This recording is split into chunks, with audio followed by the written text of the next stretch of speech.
تین چیزیں گناہوں کا کفارہ ہیں۔ فَإِسْبَاغُ الْوُضُوءِ فِي الصَّبَرَاتِ، جھاڑے میں ٹھنڈے موسم میں پورا وضو کرنا ہے، مکمل اہتمام کے ساتھ وضو کرنا موسم سرما میں، یہ گناہوں کو مٹا ڈالتا ہے۔ اور دوسری چیز ارشاد فرمائی وَإِنْتِظَارُ الصَّلَاةِ بَعْدَ الصَّلَاةِ، ایک نماز کے بعد دوسری نماز کا انتظار کرنے بیٹھ جانا، کہ عصر پڑھ لی اب مغرب پڑھ کے جائیں گے، مغرب پڑھی اب عشاء پڑھ کے جائیں گے، تو ایک نماز کے بعد دوسری نماز کا انتظار۔ حضرت عبداللہ ابن عباس رضی اللہ تعالیٰ عنہ فرماتے ہیں کہ حضور فرماتے ہیں کہ میں نے اپنے رب کی زیارت کی۔ حضرت عبداللہ ابن عباس فرماتے ہیں کہ میرا گمان ہے کہ یہ حضور کسی خواب کی کہانی سنا رہے ہیں۔ تو ارشاد فرمایا کہ جب میں نے اپنے رب کی زیارت کی تو میرے رب نے مجھے کہا کہ یہ فرشتے جو ملائے اعلیٰ میں بحث کر رہے ہیں، یہ کس امر میں گفتگو کر رہے ہیں؟ فرشتے کسی معاملے میں تکرار کر رہے تھے، تو ان کی گفتگو کس عنوان سے ہے؟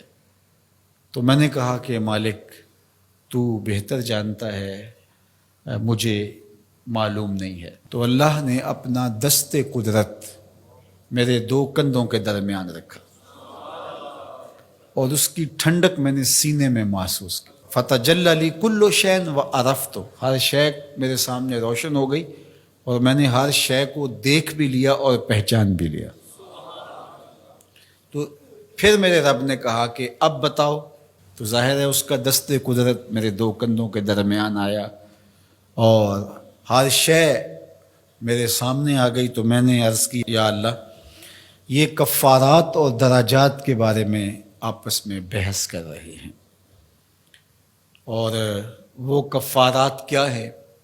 المکث فی المساجد بعد الصلاۃ، نماز کے بعد مسجدوں میں رک جانا کہ دوسری نماز پڑھ کے جائیں گے۔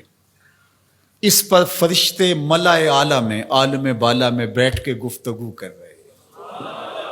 اللہ اکبر، یہ کتنا بڑا عمل ہے کہ جس پر فرشتے کہہ رہے ہیں بلے بلے، کیسے وہ لوگ ہیں جو ایک نماز کے بعد دوسری نماز کے لیے رک جاتے ہیں۔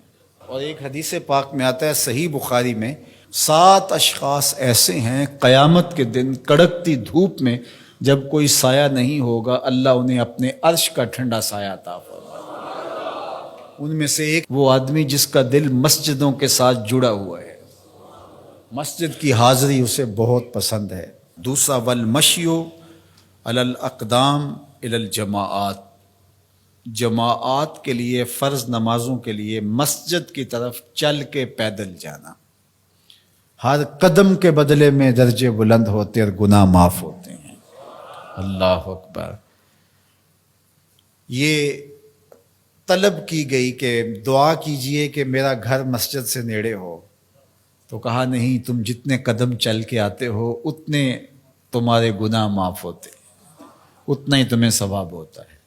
تو یہ چل کر کے آنا گناہوں کا کفارہ ہے۔ تیسری چیز ارشاد فرمائی کہ وَإِسْبَاغُ الْوُضُوءِ فِي الْمَكَارِهِ، مشکل صورتحال میں وضو پورا کرنا، اور وہ سردیوں کے اندر مشکل ہوتا ہے کہ پانی بہت ٹھنڈا ہے، تو اس وقت بندہ کہتا ہے چلو ایک دفعہ بھی گزر ہو جائے گی، اگر ایک دفعہ بھی چہرہ دھو لیں گے وضو تو ہو جائے گا، لیکن سنت طریقے سے 3 بار ہی دھونا، اور 3 بار ہی جو ہے وہ پاؤں دھونے، اور 3 بار ہی باقی اعضاء دھونے، تو یہ مشکل ہوگا وضو میں ٹھنڈے پانی سے۔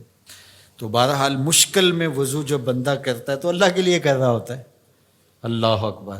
تو اللہ تعالیٰ کو یہ بڑا پسند ہے، اس سے اللہ گناہ ختم کر دیتا ہے اللہ۔ تو یہ 3 چیزیں کفارات میں سے ہیں، یہ گناہوں کو مٹانے والی چیزیں ہیں۔